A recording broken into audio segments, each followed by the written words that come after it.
Start. During the service today for Graham, there will be four speakers.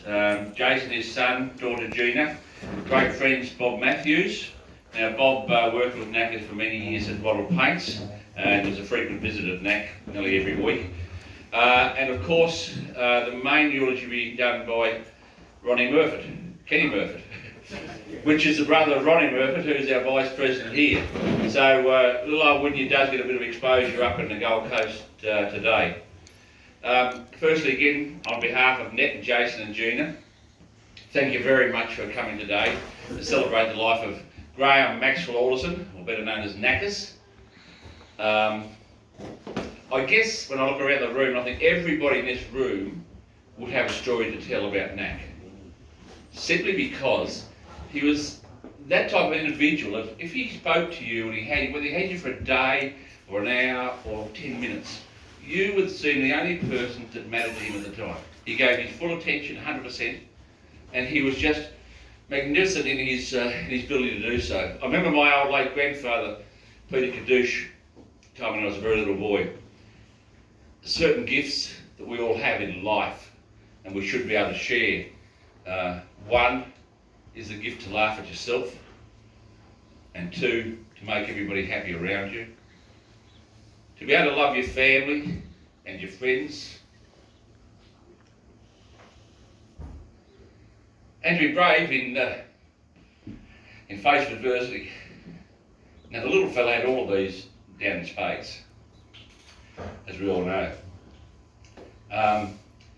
One of the things that I will share with you today, and I don't think many other people do know, is how he got his name of Knackers. And it's not as obvious as what you think it is. His late grandparents, Herb and Mary Miles, gave him a pair of yakka overalls when he was 2 or 3, and he couldn't say yakka. He just called them knacker overalls. And his uncle, the late Beaver Miles, who many of you would know, christened him Knackers. And of course, the rest is history. Knack was not only a person who could make you laugh and you want to be around, he had great charisma. He was a wonderful person. He could mix with anybody, anywhere. I've seen him from millionaires to vagrants. I've seen him sit on a park bench with an old fella in Melbourne who was drinking out of a brown paper bag, and he had no teeth, so Knackers Julie took his out and put him in his pocket. Sat next to this old bloke, and they were sharing this bottle of plonk. And they were both laughing as if they were long lost friends. I don't think you should laugh, Ken Murray, because I seen you drink out of Garbo's Gumboot one night. And I also seen him one night at a private function I had to go to in Melbourne, and Graham and Nat were there, and I invited him to come with Graham and I. And John Kane, the former Premier of Victoria, was there, and Knackers, in all his brutal business-like, went up to him and started a conversation, but it didn't take John long to work him out. And he virtually said to him, "What bullshit are you trying to put to me?" With which Knackers had the perfect reply, as he always did. He looked over his shoulder and said, "Oh, excuse me, John, I've got other people to see by now." And that was it. He just walked away and got away with it every time. And so I won't be here very long, and I'll just tell a few very quick stories. Firstly, about his humour, of course. And Graham had one party trick that used to be able to get him into venues free of charge. Most of you have probably seen it. He put on a terrible act of... simple as that, right? The box shares. There was something a cross between Mary Shelley's Frankenstein and Victor Hugo's Hunchback of Notre Dame, or Quasimodo. He'd drag one leg, he'd twist his hand up, he'd contort his face, add a bit of dribble and a bit of spit, take the teeth out, put it in his pocket. He was pretty real. And I've seen him do this many occasions, and this is a two-part story. I've seen him do it on many occasions. I never thought I'd ever get sucked in the court with it, but I did one day at Newsday Sports. And I went over with Brian Garden, and it wasn't the day that Knackers hijacked Brian's car. What happened on that occasion, Brian Garden bought a new little Mazda sports car and was at the football club on Friday night, and he was talking about it, and Knack just wound him up so much. "Oh, what a beautiful car, beautiful car." The guard said, "I'll bring it in the morning, show you on the way over the sports." So he worded us up beforehand, and he said, "God, geez," he said, "I'd love to have a car like," "Oh," he said, "I'd love to have a car like this. I'd love to be able to drive a car like this." So poor old guard, he said, "Well, you can drive us over, mate." And all his honesty and sincerity. So those days at West Park, there's thousands and thousands of people there. Get a parking spot, used to park probably quarter of a mile away and walk back. We got right to the front gate, Knackers stopped. He said, "Park yourself, Brian." We piled out.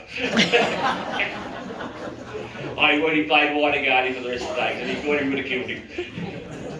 But I was at the sports with Brian, and I just went to the ticket box to get a ticket, and I felt this arm go through my arm, and I looked down, and here he is.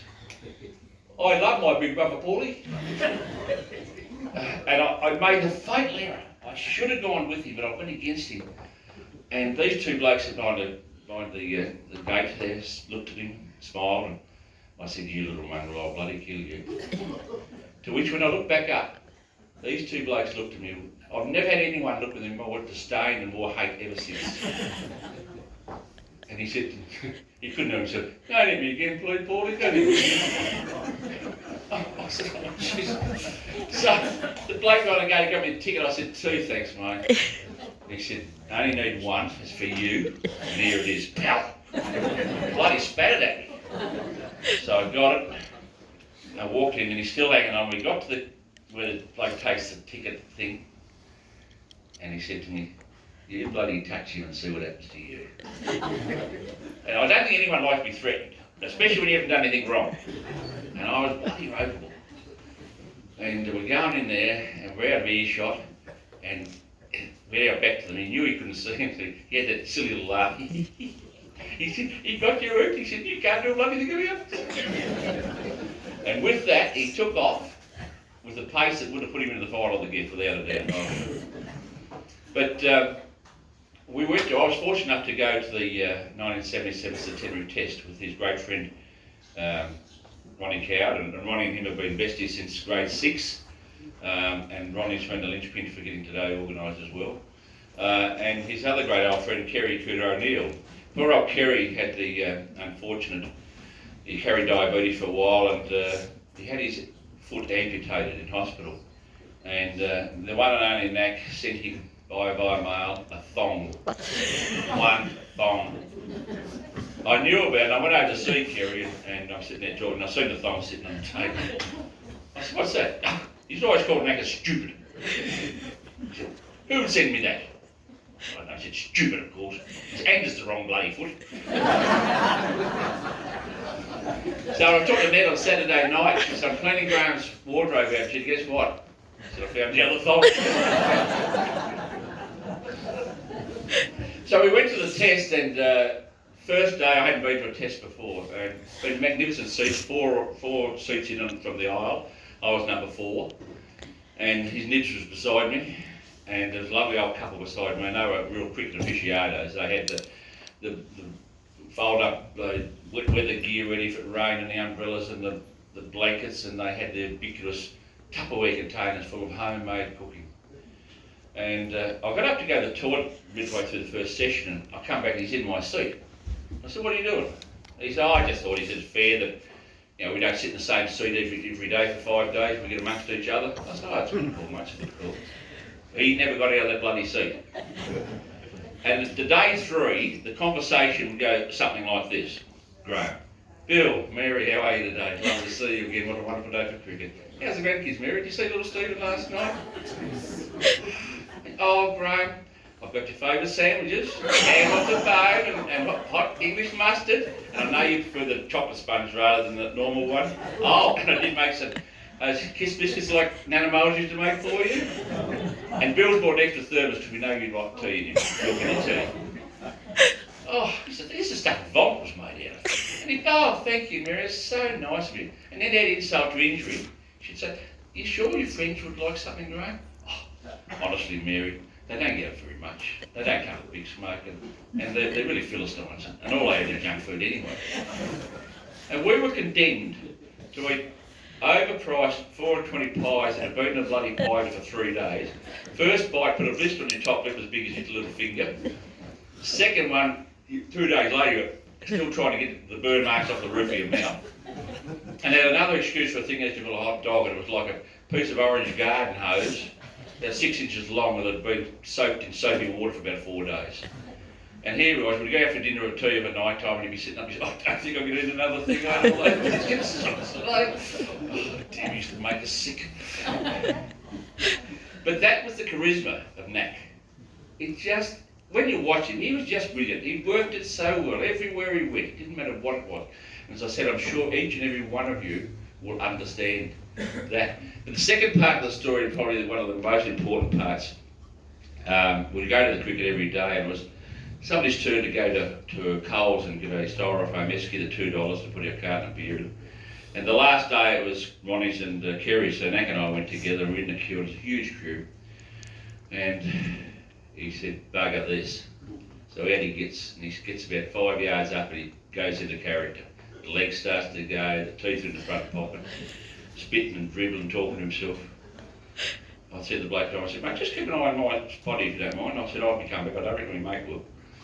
And so he gets up about 7 or 8 from the front and he does a severe right hand turn. Go mate, go mate, go mate.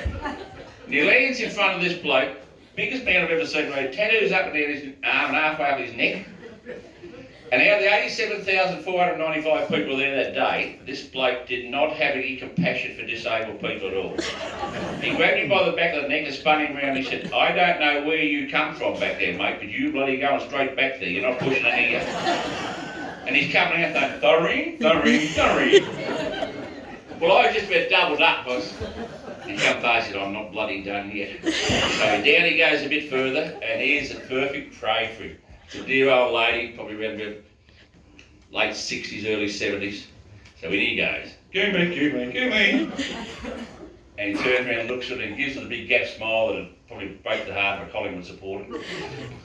And she said, oh, you poor darling, you stay here with me, I'll look after you.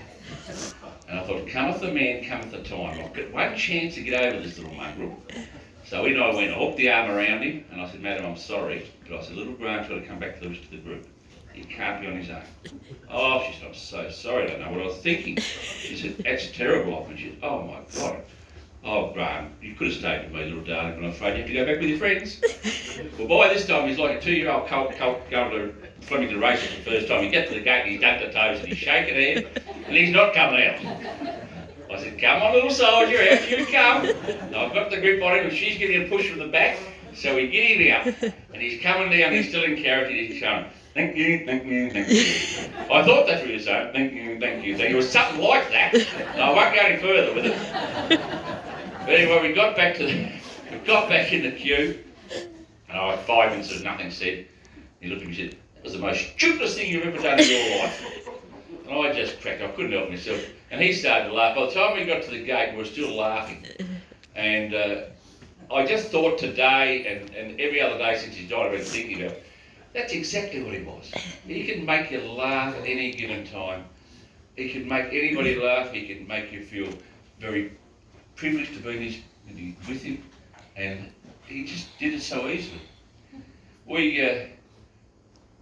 had so much fun, and there's so many youth people, and I'm sure there's plenty of other stories that will be told as the day goes on. And I think I've heard most of it. I'd like to hear a few more, although Michael Stevens just told me one I didn't hear before. That's about all I want to say here, because we do have the big show on at 2 o'clock, and it's quarter to 2 now. I thank Lee Mackerel and Cheryl for what they've done. Lee's doing all the business end of it. Cheryl's been out cooking half the night for the supper.